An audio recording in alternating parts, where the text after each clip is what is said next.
Good morning, everybody. Good morning.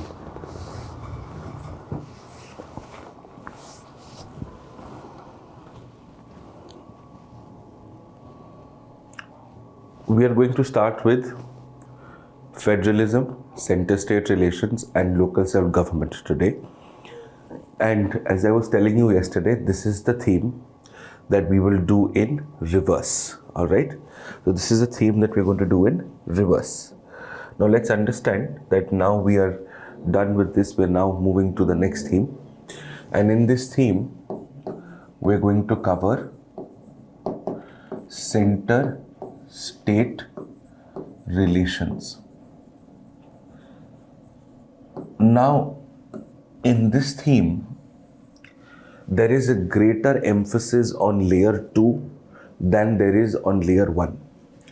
Layer 1, which is conceptual and factual in nature and therefore important for the prelims exam, only has the basics of legislative, administrative, and financial relations, and basics of the impact of emergency.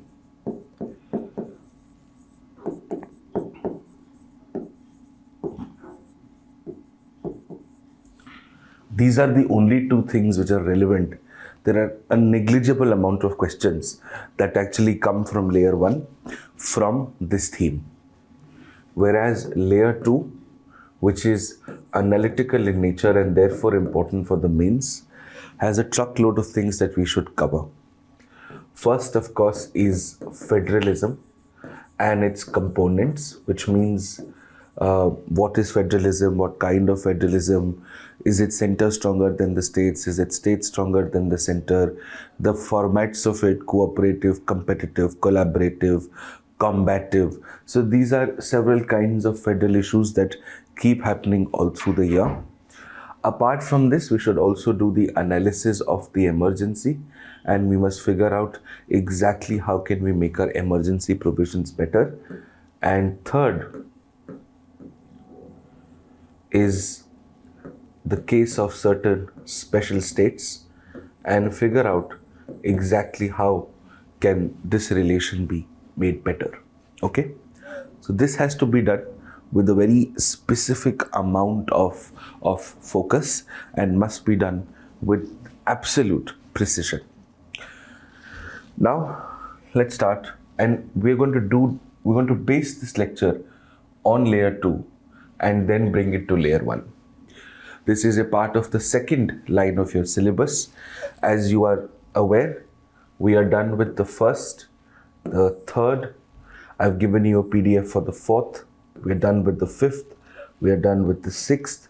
We're going to do 7th, 8th, and 9th as bodies together and sectors related to it. So we are now left with this part and this part. And I'll do a brief discussion on this, but I've already given you notes for this. Okay, so let's start. As per usual, we'll first understand the kind of previous year questions that have been asked so that we are absolutely sure with what we are getting into. Now, in 2013, there were recent directives from the Ministry of Petroleum and Natural Gas are perceived by the Nagas as a threat to override the exceptional status enjoyed by the state, discussed in light of Article 371A of the Constitution. Now, in 2013, this was very obvious in the news, but even if you don't know what it was, if you just read the question, you can very carefully deduce where the problems are. So we are talking about the Ministry of Petroleum and Natural Gas, whose job is, of course, minerals exploration. Certain directives from the Ministry of PNG are considered or are received by the Nagas, which is Nagaland, as a threat to the exceptional status enjoyed by the state, which means the status that would have been enjoyed by the state would of course be in such a manner that you require the state's permission before directives of exploration are issued. And this exceptional status is under 371A. So, what is 371A? What are the directives? Are the directives violating 371A? What is the middle ground? A simple, straightforward question. You will never see complicated questions that come from this theme, because this theme as such is so complicated. Whenever things are complicated, UPSC will make sure that they ask you simple questions. But when the theme is simple, they will ask you complicated questions, right? Now, 2013, many state governments further bifurcate geographical administrative areas such as district and talukas for better governance. In light of the above, can it also be justified that more number of smaller states would bring in effective governance at the state level? Now, big states versus small states, we've already covered in territory. So these are the kind of questions that also often come. Then 2013, constitutional mechanisms to resolve interstate water disputes have failed to address and solve the problems. Is this the failure due to structural process or process structural or process inadequacy, or both? So if you look at this question is a very, very overarching, a very generalist question on what are the problems with interstate water dispute mechanisms in the Constitution. Is the problem with the composition of the tribunal, or the way the tribunal is addressing disputes? This was in 2013 because of the Karnataka water issue. Also, in 2021, the Mulli Periyar water issue was also something which related to interstate waters, right? Then in 2013, discussed the recommendations of the 13th Finance Commission, which have been a departure from the previous commission for strengthening local government finances. So the question very specifically asks you on the recommendations of the 13th Finance Commission with respect to local government finances. This, I understand, overlaps with economics as well, but we will do this properly from the polity front. In 2021 also, for the last year's attempt, there was a question, an unexpected question, which was on the 14th Finance Commission, while all of us thought that the 15th Finance Commission should be asked, right? So this was a question. Then in 2014, though the federal principle is dominant in our constitution, and that principle is one of our basic features, it is equally true that federalism under the Indian constitution leans in favor of a strong center, a feature that militates against the concept of a strong federalism. So federalism is where the center and the states have equal powers of existence, of governance. However, I don't think there's a problem with the volume, because I can see that the volume input is very high. However, in India, we have a center stronger than the states principle. So this is a theoretical question which is asking you, when the center becomes stronger than the states, does it impact the larger idea of federalism? Then in 2015, there was a question. The concept of cooperative federalism has been increasingly emphasized in the recent years. Highlight the drawbacks of the existing structure and the extent to which cooperative federalism could highlight the shortcomings. Again, a simple analysis of what is cooperative federalism, what are its advantages, what are its disadvantages, how can it help our current state of federalism better. Then 2015, you have local self-government questions, which is basically that the absence of an educated and organized local government have basically led to a very politicized local self-government ecosystem. So how can we, where is the problem, and possibly how can we fix it? Okay. So very simple, very straightforward questions. This is a very data heavy topic. Then in 2016, you had the Delhi question because of Delhi issues that started happening from around that time. So discuss the essentials of the 69th Amendment and anomalies, if any, that have led to conflicts between the elected representatives and the institution of the Lieutenant Governor in the administration of Delhi. Do you think this will give rise to a new trend in the functioning of Indian federal politics? So the question was that what are the basic features of the 69th Amendment, and what are the problems in the amendment which have led to grey areas, because of which the Lieutenant Governor and the administration of Delhi seem to have been fighting with each other, and does this give you a new perspective of center-state relations, right? Now in 2016, this is before 370 was abrogated, and this is because this was also in the news back then, and the government had come to power very specifically with the agenda that 370 should be diluted. So the question was, to what extent is 370 temporary in nature?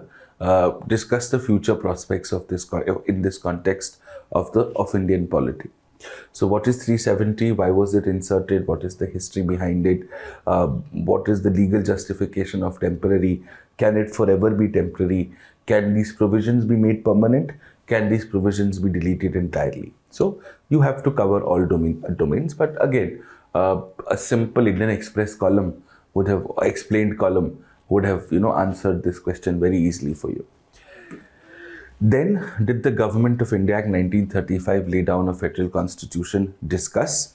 This also is overlapping with historical underpinnings, and in your mains notes, I have already given you an impact of historical underpinnings of the Government of India Act and what all it provided for, and how much of it is actually today a part of the country that we live in. So that's also historical. 2017, the local self-government system in India has not been an effective instrument of governance. Critically examine the statement. This is a 10 marker. This is a larger question than the previous one, where they specifically focused on the lack of education and knowledge and the lack of organization, which has led to politicization. So here they're asking how it is not an effective tool of governance. Standard question. Explain the features of the 101st Amendment. This is GST. Do you think it is efficacious enough to remove the cascading effect of taxes and provide for a common national market for goods and services? Now, this overlaps with a little bit of economics as well. But the question here was, because 2016 is where the amendment was passed. So the next mains exam is where the question was asked. Okay. Now, 2018, this is after the Supreme Court judgment that the Lieutenant Governor has to listen to the government of Delhi, whether the Supreme Court judgment of 2018 settled the political tussle between governor and elected government. Examine. It is in 2021 that the government also passed the GNCTD Act, the Government of National Territory of Delhi Act, wherein they say that the government of Delhi means the Lieutenant Governor. So, of course, there has been a development on that front, but that development is not as substantial as such, and there have already been 2 questions asked from here, which is why the possibility of Delhi to be asked still seems to be fairly low, but not impossible. Next, 2018, discuss the importance of panchayats, and apart from government grants, how can other financial developments be integrated into the system to make the panchayats more financially durable, more financially viable, right? So that is something that we must very, very clearly know. Okay? All right. Now,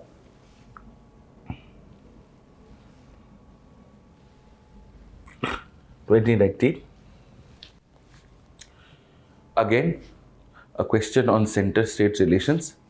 From the resolution of contentious issues regarding distribution of powers, who gets to make powers on whom, you have the principle of federal supremacy, center versus the states on union list and concurrent list, and harmonious construction, which we have done in the context of basic structure, that as much as possible both should coexist, and as much as possible both should not be conflicting with each other, but worst case scenarios, the center can override the states, right? Then 2020, how far do you think competition, cooperation and confrontation have shaped the nature of federation, and give some examples for each of these types of federation. And then you have the question with respect specifically to the pandemic, that apply federalism to the Epidemic Diseases Act, Disaster Management Act, and recently passed FARMAX, the center stronger over the states. Similarly, in 2021, they had a question on CBI and federal jurisdiction. right? How CBI as an agency and its effect on federalism in the country, right? And 2020, again, the last question was on local self-government, that we understand that they should be having more powers, more people and more money. But the question is, are they truly functional enough? Are they really making a difference? Is there some form of that which is actually true? So this is the next part of it, which we all must know. So we broadly understand that this is the ecosystem under which federalism seems to be operating. Okay, but what do we understand out of these previous year questions? We understand that the questions that are usually asked are mostly general in nature, and they will apply larger issues to the federal context. Like, for example, NEET and federalism, CBI and federalism, national lockdowns and federalism, right? Interstate water disputes and federalism. So that is how you should really be studying these kind of topics. Okay, all right.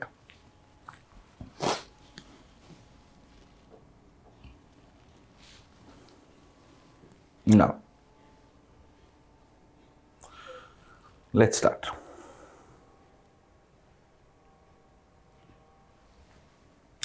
Each line is extremely important. Each line must be understood and the context of it. And there may be questions on essays as well, because federalism is something that can be also asked as a polity related essay. Just a few years ago, there was in fact an essay on interstate water disputes and federalism within the last 7-8 years only. So that is also important. Okay, so what is federalism? Federalism is primarily a form of government where the sovereign authority or the political power is to be divided between the center and the states, each of whom are independent in their own sphere, which basically means if there is some amount of power, the power to legislate, the power to administer, the power of financial decision making, that power must be distributed between the center and the states, and the center and the states should not ideologically and ideally infringe upon each other. What the center can do, the states can't. What the states can do, the center can't. They must exist as separate units of government within the larger notion of a state, right? And what are the basic essential features of federalism? Now, there are some questions that come from here in the pre also. Your basic is, first, if there is federalism, right, there should always and always be a dual polity, minimum dual polity, which means that there will always be two layers of government where national issues, national importance, countrywide problems, any issues which are sensitive to states, they must be with the center, and development, local welfare, administrative issues, they must be with the state, and the rest must be with the center. Supremacy of the constitution is a very, very important ingredient of federalism, because what is happening here is that you are basically dividing powers between two siblings, right? If powers have to be divided between two siblings, the elder sibling and the younger sibling, there must be an independent parent, an impartial parent, who gets to decide very, very impartially which sibling is going to get what. And that sibling in the Indian context, or that sibling in the context of polity and political science, is the constitution. If the constitution is not the highest law of the land, if the constitution is not the supreme law of the land, and if it isn't the constitution which actually divides power between the center and the states, then there will always be a legal dispute, there will always be a transgression saying that, oh, we can make laws on this just because we want to. And if it is not the constitution, then if the constitution is not supreme, then it is like any other law. And either of the two can have the powers to change the law, which actually gave them the powers to make laws on other things in the first place.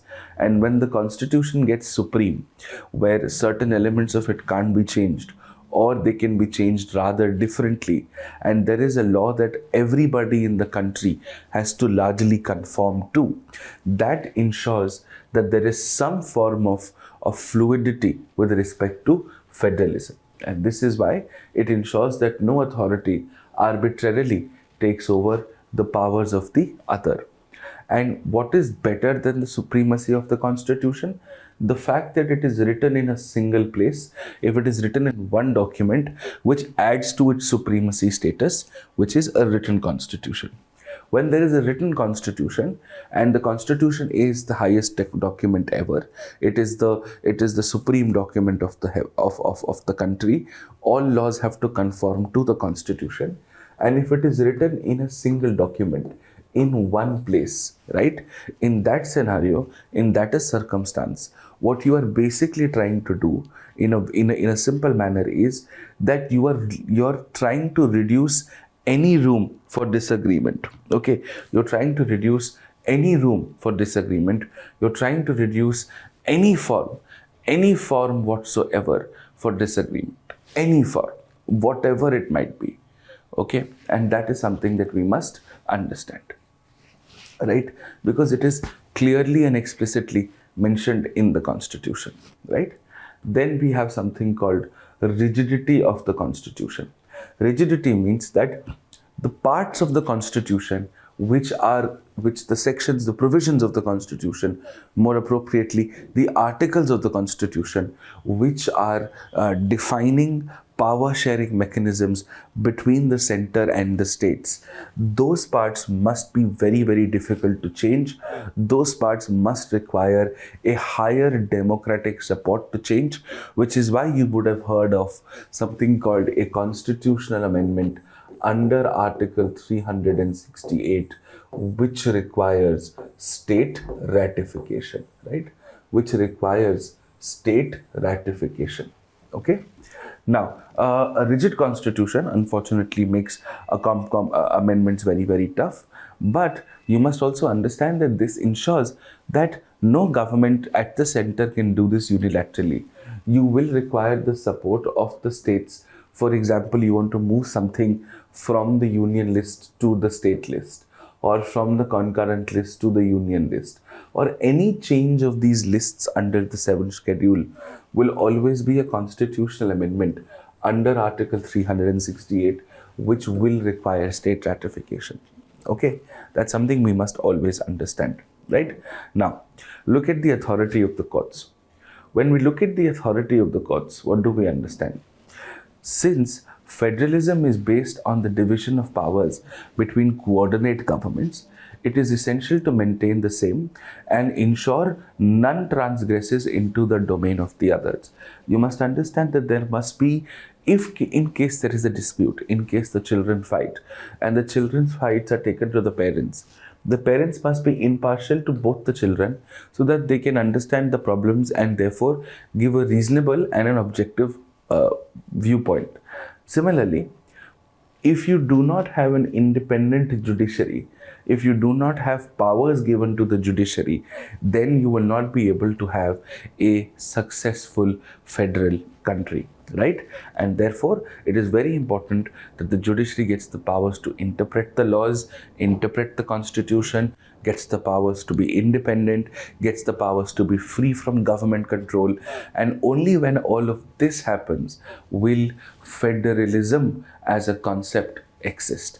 And this was also asked in the prelims, I think, just 1 or 2 years ago, where they asked which of the following are essential for federalism in India. The answer would be authority of the courts. So this is something you should know. This is your basic introduction as far as federalism is concerned. Okay.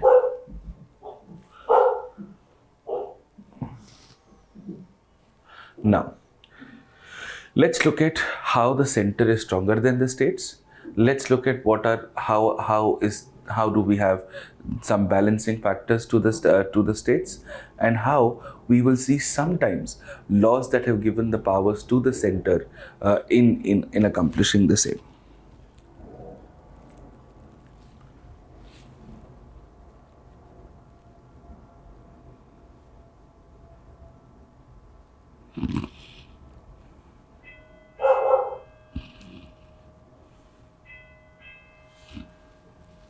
All right.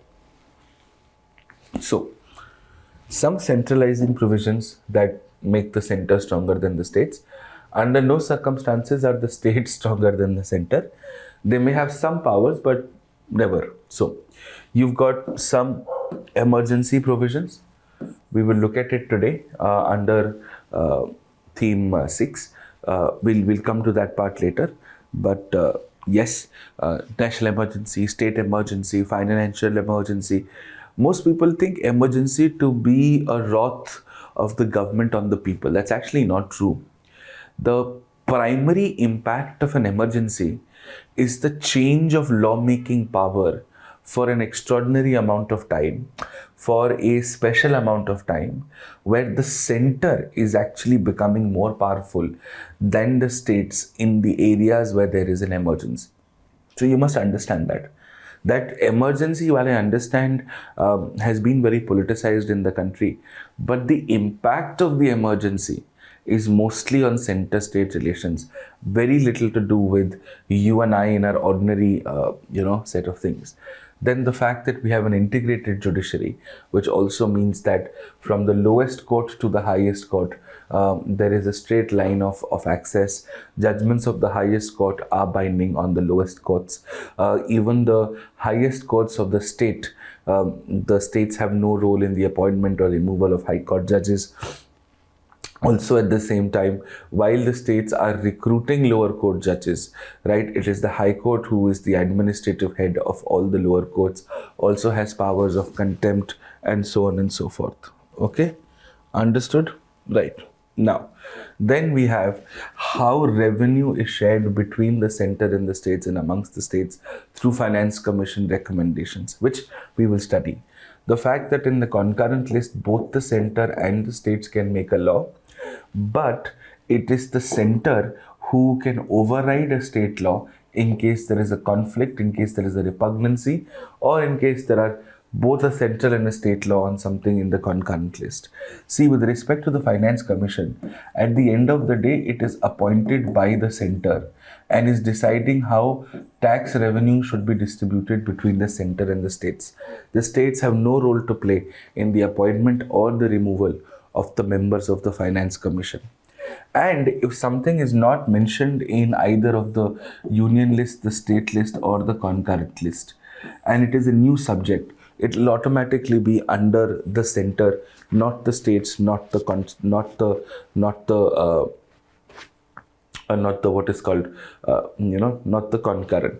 Now, the states have absolutely no powers to leave the union. In fact, they can be destructed into any form, shape, or size.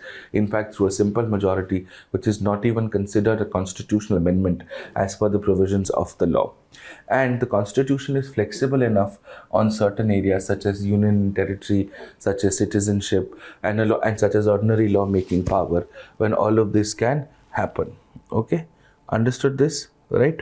Now, apart from this, because the governor can reserve a bill for the president and can reserve any bill for the president as and when the governor feels right, and this is a constitutional discretion, the president therefore can exercise veto over the state bills that have been referred to the president by the governor. And the very fact that the governor is appointed by the president strictly on the advice of the Council of Ministers, with of course a little bit of convention that says you should consult the concerned chief minister, but largely is an appointment made by the center, is of course center stronger than the states. And under extraordinary circumstances, we'll discuss this today, where the center can make laws over the states in matters of national interest, when the states request for it, to implement an international document. There are several provisions in the constitution which allow for the same. Okay, so that's the case. Now, let's look at the federal features of the constitution. See, the federal features of the constitution are fairly simple. The federal features are, you have a dual polity, right, which is center and the states, and this of course gets translated into the union list, the state list, and the concurrent list. 246 is your primary article. The fact that the constitution is supreme, and the fact that the constitution will require a heavier amendments. Then you have the written constitution, the rigidity of it, and an independent judiciary under 131, which gives some amount of impartiality. Now, recently, farm laws, which were on agriculture but were actually passed by the center. Now, agriculture is in the state list, but marketing and interstate trade and commerce and agricultural marketing is not in the state list, which means the center could have made a law on this. So, here. Similarly, the Disaster Management Act, which has been there for quite some time, which gives the center the powers to enact a pandemic. This is residual in nature, and to classify something as a disaster, and then of course enforce a national lockdown whenever it needed be. And the Epidemic Diseases Act, which basically says how administrative system should work in the case of an epidemic disease. Now health is a state subject, but epidemic diseases, which are basically diseases out of health, this comes under the center. This comes under the concurrent list, and the law was made, and therefore criminal provisions were integrated and were added during the pandemic, because our healthcare workers were being treated very, very poorly. Now, what I would recommend is go to my YouTube channel and go to one of my earlier videos called COVID and the Law. You'll understand how COVID and the law integrate, in case you want better insights on it. I've covered it from an international, national, local and a sub-local perspective, in case you'd like to have a look. But these are your basic primary centralizing features. Okay, now let's understand how does this work. What are your basic explanations? How is India center stronger than the states? I've given you several examples of legislative, executive and financial relations. So, for example, 248 is residuary power. Residuary power is, you understand there is something called Schedule 7, which has the union list, the state list and the concurrent list. Union list is only when the parliament can make laws in it. States is where the state legislatures or union territories with legislatures can make a law on it. And concurrent list is where both the parliament and the state legislatures can make a law on it. If there is a subject which is not mentioned in either of the three, then it is called residuary power. And in that case, the residuary power will be with the parliament, not with the state list or the concurrent list. Okay, so this is Article 248. It confers residuary powers in the union.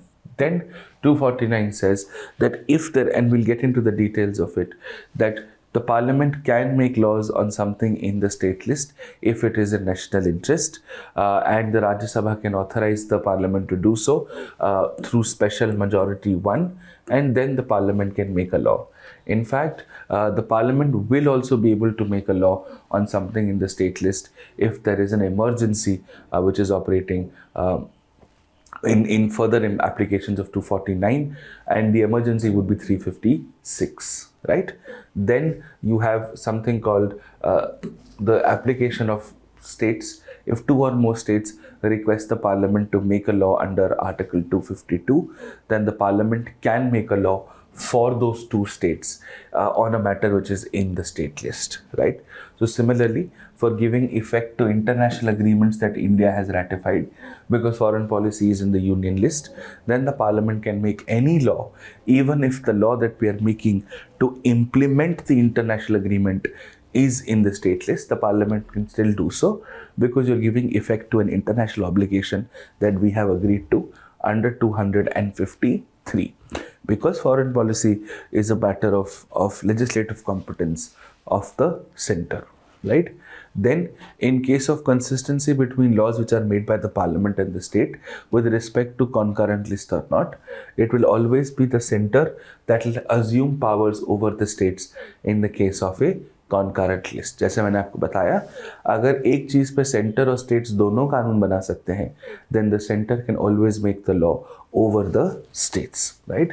And in case there is a previous sanction required to introduce a certain bills in the state legislature under 304, which is, for example, getting into some financial and quasi-financial legislation, which we will of course look into now. This is largely how it works. And as far as financial relations are concerned, it is also true that the states largely depend on the center for financial assistance through grants in aid, finance commission recommendations. And if you see, the states have powers which are very limited in nature in terms of taxation as compared to the center, right? And nowadays, when we talk about including more and more elements under GST, of course, the states get federally quite upset. For example, right now, alcohol is under the states, which is why alcohol ages and alcohol taxes differ from state to state. And if alcohol was to be under GST, then it may affect state revenue to a very, very large extent. Right now, but if you see, the more important taxes which are highly contributory in nature, such as income tax, wealth tax, even excise duty, all of these are actually would come and fall into the state's pocket. Okay, so I'll give you about a minute. You can quickly take a note out of this, and then we'll continue with the rest.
Right, somebody's asking 304. If the state wants to make a law on interstate trade and commerce, right, then you require the presidential assent for the same. Why is India called a union of states than federal states? Because the center has more powers than the states. That is why.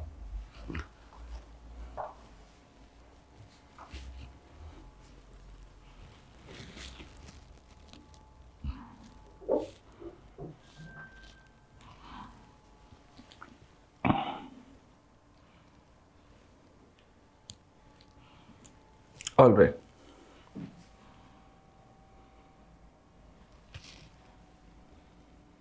Now, let's look at how executively or administratively the center is stronger than the states. See, under 256, the executive power will be so exercised, ensuring that there is compliance with the laws of the parliament. अगर parliament के पास किसी चीज़ पे executive power है, the states have to make sure that they don't have their administration in such a way that it violates the executive powers of the center. They have to provide executive support to the center.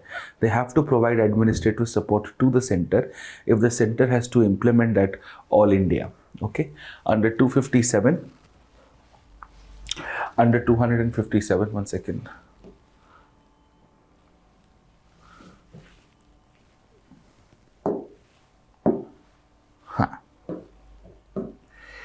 Under 257, it talks about the control of the center over the states, where you can give directions that are necessary. For example, railways, communication, military movement, right? Yes, these articles are important that have to be learned for the mains. Yes, these are important articles for the mains. मैं बहुत कम बोलता हूँ, लेकिन जो बोलता हूँ वो करना याद करना पड़ेगा आपको, right? So for military, for let us say railways, for communication, state को कंप्लाई करना पड़ेगा. अगर BSNL का टावर लगाना है तो भाई लगाना है, उसके लिए जगह चाहिए तो जगह चाहिए, राइट? मिलिट्री को कंटोनमेंट के लिए जगह चाहिए तो जगह चाहिए, रेलवेज को रेलवे बिछाने के लिए जगह चाहिए तो जगह चाहिए. So that is how it is, right? Under 356, which is emergency, it authorizes the president to hold the governance of a state, to hold that the governance of the state is not carried out in accordance with the constitution. So आप emergency लगा सकते हो. You can impose a presidential rule which will have a legislative and of course an executive or an administrative impact as well. 312, which is where All India Services exist. And we know that All India Services is recruited by the center, removed by the center, but they're working at the state cadres are allocated to them. Now, any change in All India Services will certainly require an assent from the Rajya Sabha in the form of a special majority one, but the very existence of All India Services is center stronger than states in nature. The fact that the center is recruiting the IAS and sending the IAS in superior positions at the state, where you already have state administration, that automatically ensures at some level that there is some form of center stronger than the states. And then the Parliament's power to form new states and alter the boundaries of existing states under Article 3 proves that the centre does not enjoy territorial integrity, as we've understood this in our first lectures on union and its territory. As far as the governor's appointments are concerned, again done by the president on the advice of Council of Ministers.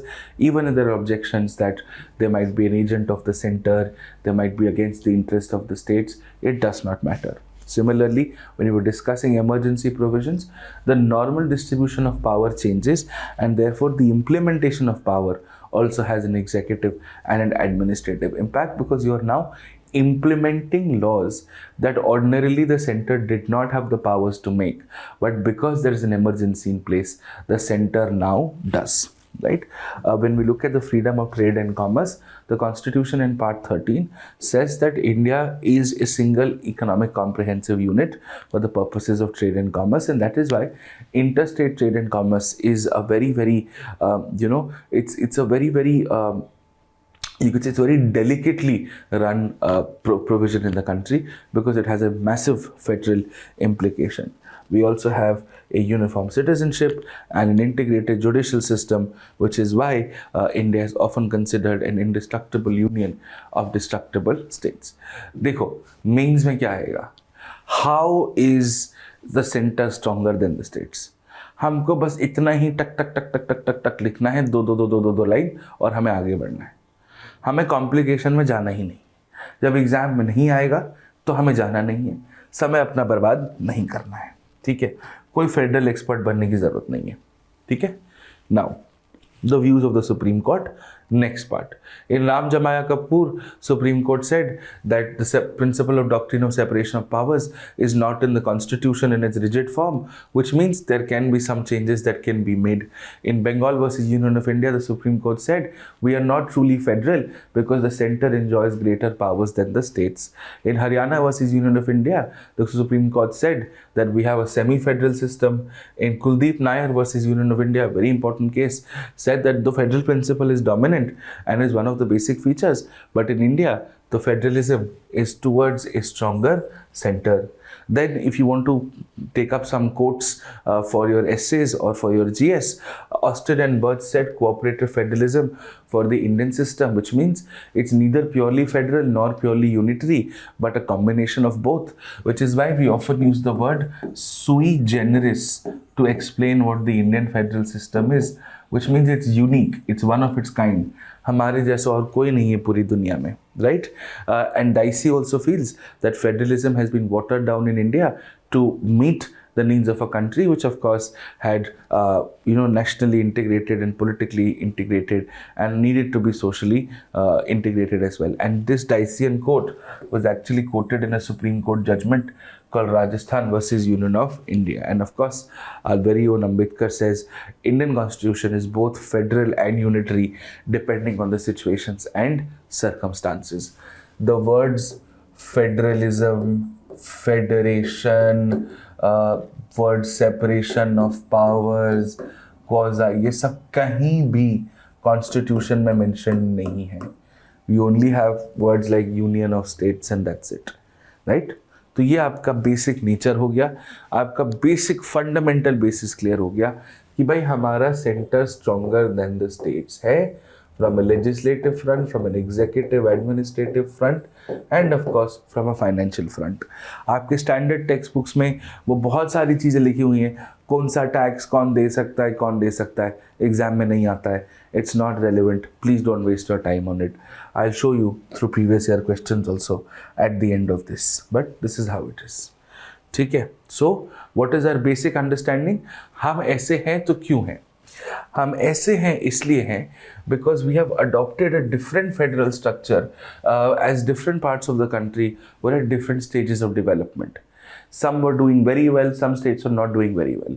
So we needed a strong center to maintain unity and integrity, especially given the heterogeneity of the population and no doubt the experience of a partition. Because वही हमने जो 4 reason discuss करे थे, imperial rule, involuntary federalism, socio economic diversity and socio economic indicators and the diversity quotient.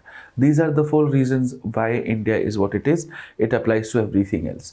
And therefore, Indian federalism, as I said, is sui generis.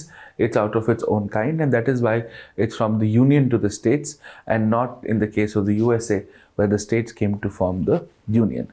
Now, you must understand the Constitution of India is neither federal nor unitary. It is a union of composite states, as neither the parliament or the states are sovereign, because each of them are limited by the constitutional provisions. And thus, the Constitution is mainly federal with unique safeguards for enforcing national unity and growth. तो आपका जो पहला part है federalism का, that is now done. अब आपको समझ में आया हम इसको करते कैसे हैं? इसको हम मेंस पे प्री करते हैं, प्री पे मेंस नहीं करते हैं. Now do you understand why am I keeping the base as mains and then over the base as mains I am applying prelims? Do we understand this? Do we understand why this is the case? Why over the base of mains are we applying the prelims? Yes, are we clear on this? Yes or no?